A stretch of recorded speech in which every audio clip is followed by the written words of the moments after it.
তাই তা করে মজা আজকে ডাবল করে দেবো। আসেন আগে দেখে নেই ফ্যামিলি কার্ডে কি কি দিবি বিএনপি। তারেক রহমান 2024-এর সেপ্টেম্বরে বলছিলেন ফ্যামিলি কার্ডের কথা। সেখানে বলছিলেন এই কার্ড যাদের হাতে থাকবে তাদের প্রত্যেককে মাসে মাসে খাবার আইটেম দেওয়া হবে।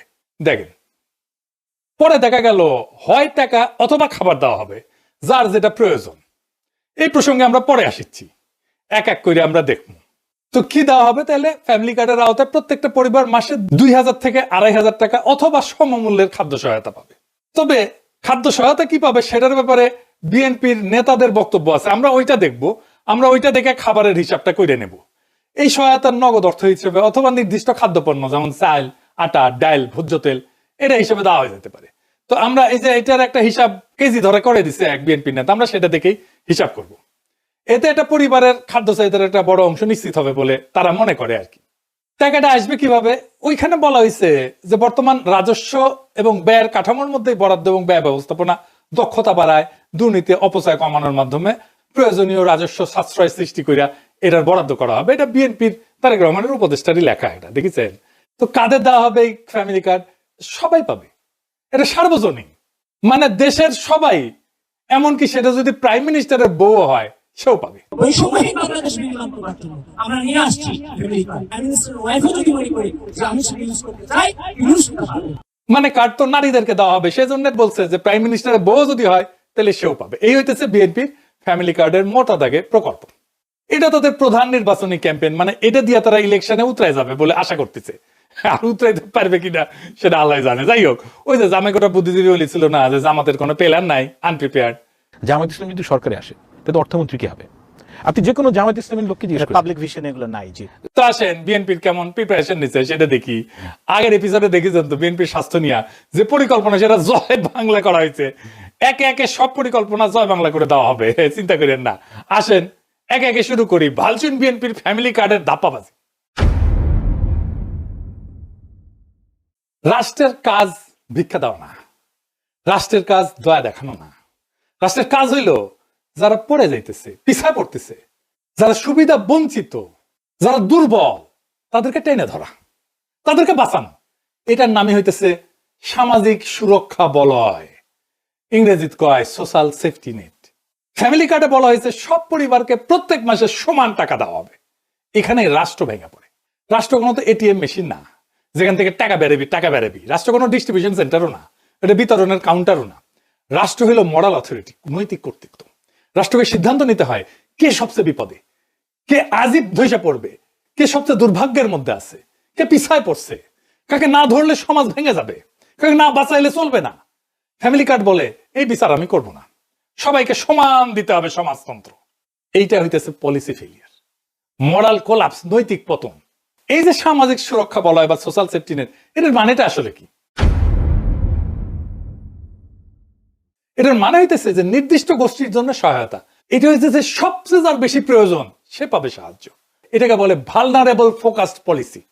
তো ভালনারেবল কারা? যারা দরিদ্র, কর্মহীন, অসুস্থ, বয়স্ক, দুর্যোগে ক্ষতিগ্রস্ত অথবা পঙ্গু হয়েছে, আহত হয়েছে, তারা।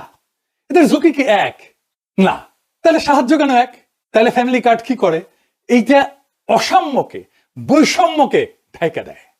এটা রাষ্ট্রের দায়িত্বকে হালকা করে দেয়। সবাইকে সমান দিলে তো শক্তরা টিকে যাবে, দুর্বলরা চুপচাপ পড়ে যাবে। এটা হইতেছে প্রশাসনিক কাপুরুষতা। কারণ প্রশাসন বা রাষ্ট্র বা সরকার এইটা দায়িত্ব নিতে চায় না, নৈতিক কর্তৃত্বের দায়িত্ব নিতে চায় না। যে সবচেয়ে দুর্বল তাকে চিহ্নিত করে তাকে সাহায্য করতে চায় না। ধরেন দুইজন মানুষ, একজনের পা ভাঙা, একজন দৌড়ায়। তো রাষ্ট্র যদি দুইজনকে সমান জুতা দেয়, এটা কি সাম্য হইল? এটা তো বৈষম্য, এটা তো জাস্টিস না, এটা তো ন্যায় বিচার না, এটা ইনসাফ না। এই যে তিনজন দেখেন, এই ছবিটা দেখেন, বিখ্যাত ছবি, আপনারা দেখছেন, তিনজন খেলা দেখিচ্ছে, তাই না? তিনজনের পায়ের নিচে একই সমানের বাক্স দিলে তৃতীয় জন খেলা দেখতে পারবে না। প্রথম জনের পায়ের নিচে তো বাক্সের দরকার ছিল না, ছিল কি? ও তো এমনি দেখতে পাচ্ছে। আর তৃতীয় জনের পায়ের নিচে, মানে বাচ্চাটার পায়ের নিচে দুইটা বাক্স দরকার ছিল। এটাই জাস্টিস। দ্বিতীয় জনের পায়ের নিচে একটা বাক্স, এটাই জাস্টিস। এটাই রাষ্ট্র করে। ফ্যামিলি কার্ড ঠিক এই অন্যায়টাই করে, তিনজনের পায়ের নিচে সমান বাক্স দিছে। তাইলে এই ফ্যামিলি কার্ড চালু হইলে যারা সবচেয়ে দুর্দশাগ্রস্ত, যাদের সবচেয়ে জরুরি প্রয়োজন, সেই মানুষ অদৃশ্য হয়ে যাবে। তারা কাগজে থাকবে, বাজেটে থাকবে, কিন্তু বাস্তবে থাকবে না। টাকা সবার মধ্যে সমানভাবে ছড়ায় পড়বে। তাহলে টাকার প্রভাব শূন্য হয়ে যাবে। টাকা তাহলে কাকে সাহায্য করতেছে? এই যে পুঁজিবাদী সমাজের তো সমস্যা হচ্ছে যে টাকা মাঝে মাঝে কিছু সেন্টারে জমা হয়ে যায়, কনসেন্ট্রেটেড হয়, কেন্দ্রীভূত হয়ে যায় কিছু মানুষের হাতে। সেটা যেন রিডিস্ট্রিবিউট করতে, পুনর্বন্টন করতে হয়, রিডিস্ট্রিবিউট করতে হয়। দেখছেন না, ইসলামে জাকাতের ব্যবস্থা আছে, প্রত্যেক বছর এইটা বন্টিত হয়। যার কাছে বেশি টাকা তাকে দরিদ্র মানুষের মধ্যে বিলাই দিতে হবে। রাষ্ট্রের কাজ সবাইকে খুশি করা না, রাষ্ট্রের কাজ সবচেয়ে দুর্বলদেরকে বাঁচানো। যে সবাইকে সমান করে দেয় সে আসলে ঘোষণা করে আমি দুর্বলদের দায়িত্ব নিতে চাই না। সেই জন্যই বিএনপির ফ্যামিলি কার্ড এইটা দুর্বলদের বাঁচাবে না, দুর্বলদের দায়িত্ব নিতে চাইতেছে না সে। এটা মানবিক না, এটা রাষ্ট্রের দায়িত্ব থেকে পরিকল্পিত পলায়ন। এবার আসেন আমরা আর একটা জিনিস দেখি। বিএনপি বলতেছে যে বাসার কর্ত্রী বা head of the house hold নারী, তাকে দেওয়া হবে। Head of the house hold বলতে কি বুঝাইতেছে? মানে পরিবারের গৃহকর্ত্রী আর কি, এই নারীর নামে। ইংরেজিতে লিখছে woman head of house hold. এটা প্রথম সমস্যা হইতেছে পরিবারের সংজ্ঞা কি, কে এটা সংজ্ঞায়িত করবে? আমাদের সমাজে যৌথ পরিবার আছে এবং ছোট পরিবার আছে, যেটাকে নিউক্লিয়ার পরিবার বলা হয়, একই সাথে চলে। যে নারী, সে নারী তো কারো মা, সে একই সাথে কারো মেয়ে, কারো স্ত্রী, কারো শাশুড়ি, কারো পুত্রবধূ, কারো বোন। তাকে কোন পরিবারের অন্তর্ভুক্ত করা হবে? পরিবারের কোনো সংজ্ঞা বানানো তো সম্ভব না। এটা একটা ইমোশনাল অ্যাটাচমেন্ট। একটা পরিবারে কে কে থাকবে, কোন কোন সম্পর্ক থাকবে, কতদূর রক্ত সম্পর্ক পর্যন্ত পরিবারের ভিতরে থাকবে, তো এসব তো রাষ্ট্র বা সরকারি আমরা এটা সংজ্ঞায়িত করে দিতে পারে না, বলে দিতে পারে না, ডিকটেট করে দিতে পারে না। এক এক পরিবার এক এক রকম হবে। দেখবেন কোন পরিবারে শাশুড়ি আছে, কোন পরিবারে মা আছে, কোন পরিবারে ভাই আছে, কোন পরিবারে বোন আছে। এই একটা ইস্যুতে তো ব্যাপক কারচুপি, দুর্নীতি হবে। একটা পরিবারের সব মেয়ে প্রত্যেকের নিজের নামে কার্ড বানাবে, এটা হবে। আমি কবাই দিতেছি, লিখে দিতে পারেন। বাংলাদেশে বিয়ের পর অনেকে বাপের বাড়ি বা শ্বশুর বাড়িতে থাকে, তাদেরকে কি আলাদা আলাদা পরিবার গণ্য করা হবে নাকি একটা পরিবার গণ্য করা হবে? একটা পরিবারে এইভাবে অনেকগুলো কার্ড বানায়, সবগুলো থেকে টাকা রেশন নিজেদের অ্যাকাউন্টে পড়বে। যদি সবাইকে দেওয়া হয়, তাই তো দিতে চায় তারা সবাইকে। এবার একটা ইন্টারেস্টিং জিনিস দেখি। এই যে বলছি যারা ভালনারেবল, যাদের সবচেয়ে বেশি সাহায্য দরকার, তাদের কিন্তু অন্য সহায়তা দেওয়া হয়। সেটা কি বন্ধ করে দেওয়া হবে? বিএনপি কি সেটা বন্ধ করে দিবে? আসেন সেটা বুঝে দেখি। আমাদের সামাজিক সুরক্ষা কার্যক্রম কি কি আছে? আপনার নাম শুনেছেন অনেক, বয়স্ক ভাতা, বিধবা ভাতা, প্রতিবন্ধী ভাতা, তাই না? এমনকি হিজড়া জনগোষ্ঠীর জীবন মান উন্নয়ন ভাতা আছে। আমাদের একটা বিশাল খাদ্য ভিত্তিক সুরক্ষা কর্মসূচি আছে, এটা সে পাশে লিখে দেন। এর মধ্যে আছে ভিজিটি কার্ড, আপনারা শুনছেন, এটার নাম হচ্ছে ভালনারেবল গ্রুপ ডেভেলপমেন্ট। তারপরে আছে VGF card, vulnerable group feeding. তারপরে জিআর আছে, এটি দুর্যোগকালীন ত্রাণ। তারপর ওএমএস আছে, ওপেন মার্কেট সেল, খোলা বাজারে খাদ্য বিক্রি। তারপরে টিসিবির কার্ড আছে, দেখছেন না? এটার মাধ্যমে ভর্তুকি দেওয়া হয়েছে, যে সমস্ত পণ্য সেটা দেওয়া হয়। আবার এটা কাজের বিনিময়ে খাদ্য কর্মসূচি আছে না, ফুড ফর ওয়ার্ক, কাজের বিনিময়ে খাদ্য, কাজের বিনিময়ে অর্থ, যেটা সেটাকে বলা হয় টেস্ট রিলিফ। তারপরে একটা ইজিপিপি বলে আছে, মানে যেটা কর্মসংস্থান সৃষ্টি করবে, এরকম প্রোগ্রাম। অতি দরিদ্রদের জন্য কর্মসংস্থান কর্মসূচি। তারপরে নারী এবং শিশু মাতৃস্বাস্থ্য সুরক্ষা আছে, মাতৃত্বকালীন ভাতা আছে একটা, যারা বাচ্চাদেরকে দুধ দেয় তাদেরকে মাতৃত্বকালীন একটা ভাতা আছে, মা এবং শিশু সহায়তা কর্মসূচি। তারপরে প্রাথমিক বিদ্যালয়ে মিড ডে মিল আছে, মানে স্কুলের মধ্যেই খাবার দেওয়া হয় বাচ্চাদেরকে। শিক্ষাভিত্তিক সুরক্ষা আছে, মানে প্রাথমিক এবং মাধ্যমিক স্তরে উপবৃত্তি আছে, মাদ্রাসা শিক্ষাদের উপবৃত্তি আছে, এবং বিশেষ এবং প্রান্তিক জনগোষ্ঠীর জন্য কর্মসূচি আছে। খুব চমৎকার চমৎকার কর্মসূচি আছে। যেমন ধরেন চা বাগান শ্রমিকদের সহায়তা কর্মসূচি আছে। চা বাগান শ্রমিকরা কিন্তু খুবই দরিদ্র, অতি দরিদ্র। তাদের যে জীবনের যে কি কষ্ট আপনারা চিন্তাও করতে পারবেন না। আমি একটা ক্লিপ দেখাবো আজকে। তারপরে ধরেন বেদেদের জন্য, জেলেদের জন্য, হাওড় এবং চর অঞ্চলের জনগোষ্ঠীর জন্য আলাদা আলাদা ভাতা আছে, ক্ষুদ্র নৃগোষ্ঠীর জন্য উন্নয়ন কর্মসূচি আছে। তারপরে ধরেন বন্যা হইল, সেখানে দুর্যোগ, জলবায়ু ঝুঁকি ব্যবস্থাপনা, এইটার জন্য আবার আলাদা সহায়তা আছে। খরার জন্য সহায়তা আছে। ওই যে হাসিনা বাসা টাসা বানাই দিছিল না, ওইটা একটা বাসস্থান পুনর্বাসন কর্মসূচি আছে।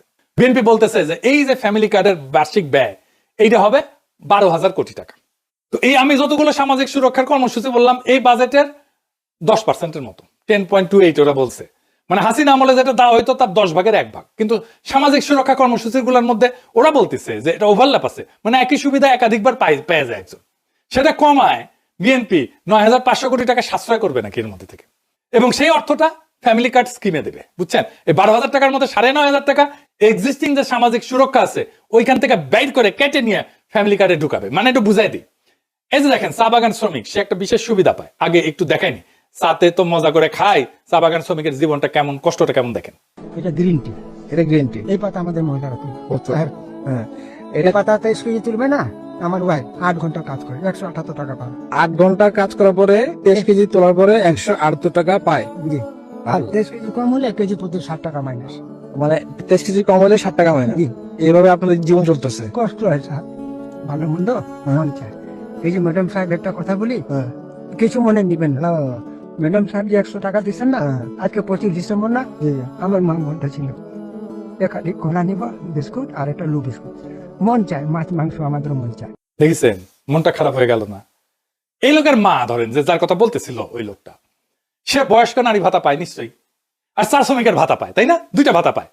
এটারা বলতেছে ওভারল্যাপ, মানে তুমি তো দুইটা নিতে পারবে না, এইখানে দরিদ্র সুবিধা বঞ্চিত মানুষের টাকা সরায় না ফ্যামিলি কার্ড দিবে। টেম্পু স্ট্যান্ডে চান্দাবাজি করতে করতে অভ্যাস খারাপ হয়ে গেছে। গরিব মানুষের টাকা সরায় নিজের ভোটে যেটা রাজনৈতিক কর্মসূচি আর্থিক ব্যাস মেটাবে। সি সি সি সিরানুনি সি। আচ্ছা, আর একটা জিনিস দেখাই, তারা বলতেছে যে ক্যাশ টাকা বা খাদ্য সহায়তা দেওয়া হবে, মানে কাউকে ক্যাশ টাকা কাউকে খাদ্য সহায়তা দেবে। কে ঠিক করবে কাকে ক্যাশ দেবে আর কাকে খাদ্য সহায়তা দেওয়া হবে? এবার আসেন দেখি খাদ্য সহায়তা দেওয়াটা আদৌ সম্ভব হবে কিনা। বিএনপি নেতারা বলতেছে ফ্যামিলি কার্ডের মাধ্যমে সবাইকে প্রত্যেক মাসে 25 কেজি চাল, 5 কেজি আলু, 2 কেজি ডাল, 2 লিটার তেল, 1 কেজি লবণ ফ্রিতে দেবে বিএনপি। বেনে বেনে করছি না, বিএনপি নেতারাই করছে। শোনেন, আমরা প্রত্যেকটা পরিবারের নারী সদস্য নামে একটা করে ফ্যামিলি কার্ড প্রদান করব। ওই ফ্যামিলি কার্ডের মাধ্যমে আপনি 25 কেজি চাল প্রতি মাসে, 5 কেজি আলু, 2 কেজি ডাল, 2 লিটার তেল, 1 কেজি লবণ আপনি ক্রয় করতে পারবেন সম্পূর্ণ বিনামূল্যে। শুধু কার্ডটা আপনার হাতে থাকলেই আপনি পারবেন। হাঙ্গারে কাঁঠাল রানী 2009 সালে সবাইকে 10 টাকা কেজি ধরে চাল খাওয়ানোর লোভ দেখায় ক্ষমতায় এসেছিল। হ্যাঁ, খাওয়ানোর লোভ দেখায় ক্ষমতায় আসাটা বাংলাদেশের বড় দলগুলোর খাইসলত হয়ে গেছে। বাংলার মার্টিন লুথার কিং কাঁঠাল রানীর চেয়ে এক ধাপ আগায় সবাইকে ফ্রি চাল খাওয়ানোর প্রতিশ্রুতি দিচ্ছে। খালি ফ্রি চাল না, সাথে ফ্রি আলু, ডাল, লবণ, তেলও থাকতি। দেশের সরকারি হিসাবে ধরে নিলাম আনুমানিক 4 কোটি পরিবার আছে। যদিও ফ্যামিলি কার্ড হইলে কারচুপির মাধ্যমে এই সংখ্যা বহুগুণ বৃদ্ধি হবে। দেখবেন এই 4 কোটি পরিবারকে প্রত্যেক মাসে বাংলার মার্টিন লুথারের প্রতিশ্রুতি অনুযায়ী 25 কেজি চাল, 5 কেজি আলু, 2 কেজি ডাল, 2 লিটার তেল, 1 কেজি লবণ যদি ফ্রিতে দেওয়া হয়, তাহলে 35 কেজি খাদ্যদ্রব্য, 35 কেজি সব মিলে সরকারকে 4 কোটি পরিবারের প্রত্যেককে মাসে 35 কেজি খাদ্যদ্রব্য প্রত্যেক গ্রামে ফ্রিতে সরবরাহ করার এটার যে ক্যাপাসিটি, লজিস্টিক্যাল ক্যাপাসিটি, সেটা তৈরি করতে হবে। গুদাম লাগবে, ট্রান্সপোর্ট লাগবে। এটা কত বড় সংখ্যা, এটা বাংলার মার্টিন লুথার কিং অঙ্ক করে দেখছে কিনা আমি জানি না। যদিও তিনি নিজের ভাষাতে এক বক্তৃতায় বলছে তিনি অঙ্কে নাকি কাঁচা। তুমি যে বললে তোমার অঙ্ক করতে ভালো লাগে না, তোমাকে একটা সিক্রেট কথা বলি, অঙ্ক কিন্তু আমারও খুব ভালো লাগতো না, অঙ্ক দেখলে আমিও ভয় পেতাম। এই 35 কেজি কে যদি 4 কোটি দিয়ে গুণ দিই, তাহলে 140 কোটি কেজি, 14 লক্ষ টন। সরকারকে বছরে 14 সাথে 12 গুণ করেন, এত লক্ষ টন বা অতিরিক্ত 2.25 কোটি টনের মতো নতুন খাদ্য গুদাম বানানো লাগবে। বর্তমানে সারা দেশে সরকারি খাদ্য গুদাম আছে 20 থেকে 25 লাখ টনের মতো, এটা করতে পারে। তাহলে এটা তুগলকি কারবার হয়ে যাবে না? দিল্লির একটা সুলতান ছিল মোহাম্মদ বিন তুগলক, আমরা বলি না তুগলকি কাণ্ড করছে, সবাই ওরে ম্যাড সুলতান বা পাগলা সুলতান বলে রাখতো। সেরকম উদ্ভট সব প্রজেক্ট করে সালতানাতকে দেউলিয়া বানায় ফেলছিল। বাংলার মার্টিন লুথার একই পথে হাঁটা শুরু করেছে। দেশে বর্তমানে যে সমস্ত সরকারি খাদ্য গুদাম আছে সেখানে ব্যাপক দুর্নীতি হয়। কৃষক সরকারি আমলা কর্মচারীকে ঘুষ না দিলে সেখানে নিজের ফসল বেচতেই পারে না, পারে গুদাম থেকে খাদ্যশস্য লোপাট হয়ে যায়। সরকারি কর্মকর্তা কর্মচারীরা গুদামের খাবার ব্ল্যাক মার্কেটে চুরি করে বেচে দেয়। ফ্যামিলি কার্ডের মাধ্যমে এই প্রক্রিয়া আরো ব্যাপক এবং ভয়াবহ রূপ ধারণ করবে। মানুষজনে ভেনেজুয়েলার মতো প্রত্যেক জেলায় জেলায় লম্বা লাইন ধরে দাঁড়াবে খাদ্য গুদামের সামনে রেশনের জন্য। সোভিয়েত রাশিয়া এরকম লাইন ধরে ধরে রেশন দেওয়া হইতো, জানেন না? সোভিয়েত আমলে, সমাজতান্ত্রিক আমলে, কমিউনিস্ট আমলে, জানেন না, লাইন ধরে ধরে দেওয়া হইতো। তো ওইখানে লাইন দেখলে পাবলিক দেড়ে যেত আর কি। এইটা হবে এখানে সরকারি আমলা যেখানে বসে বসে এক এক করে সবাইকে অল্প অল্প করে খাবার বিতরণ করবে, আর লম্বা লাইন, এই লাইন আর শেষ হবে না। সরকারি আমলারা এইসব করতে গিয়ে দুর্নীতি আর ভজঘট লাগায় খাবার শর্ট করে ফেলবে সবার জন্য। আর এই খাবার বিতরণের লোকজন কোথায়, লোকবল কোথায়, কে বিতরণ করবে? এর কোন হিসাব আছে? গুদামে খাদ্যদ্রব্য রেখে পচায় ফেলবে সরকারি কর্মচারীরা, পচা মাল মানুষজনকে খাওয়াবে। ভালো মাল সরকারি কর্মকর্তা কর্মচারীরা ব্ল্যাক মার্কেটে বেচে দিবে, নিজেরা খাবে আর মাল পানি কামাবে। এটা নিয়ে দেশে ভয়াবহ রাইট লাগবে, দাঙ্গা লাগবে ভবিষ্যতে। বাঙ্গুদের বিয়ে বাড়িতে মাংসের পিস কম পড়লে মারামারি শুরু হয়ে যায়। আর আমাদের বাংলার মার্টিন লুথার কিং সারা দেশে সবাইকে মাসে মাসে ফ্রি খাওয়ানোর প্রতিশ্রুতি দেয়। বাজারে কোনো কিছু কিনতে হলে টাকা লাগে। টাকা হচ্ছে কোনো বস্তু বা সেবার প্রতি কারো একটা ক্লেম, তাই না? টাকা নকল করে ছাপানো অসম্ভব না হইলেও অনেক কঠিন কাজ, তাই না? কিন্তু এই যে ফ্যামিলি কার্ড বা রেশন কার্ড বা কুপন, এটা 2 নম্বর করে ছাপানো একদম সহজ কাজ, 1-2 এর ব্যাপার। এটা যে কেউ পারবে। এই জন্য এইসব ক্ষেত্রে ভয়াবহ জালিয়াতি হবে। ভারতের রেশন সিস্টেম আছে এবং সেটা মারাত্মক একটা অদক্ষ এবং দুর্নীতি প্রবণ একটা ব্যবস্থা। ভারতে কোটি কোটি কোটি ভুয়া রেশন কার্ড আছে। এর জন্য অর্থনীতির জন্য একটা মারাত্মক বোঝা। দেখেন, সরকার কৃষককে ভর্তুকি দিয়ে সার বিতরণ করে না? আমরা কৃষক কার্ড নিয়ে আসিচ্ছি, দাঁড়ান। তারেক রহমান সাহেব যে আপনার জন্য কৃষক কার্ড প্রজেক্ট আপনি জানেন,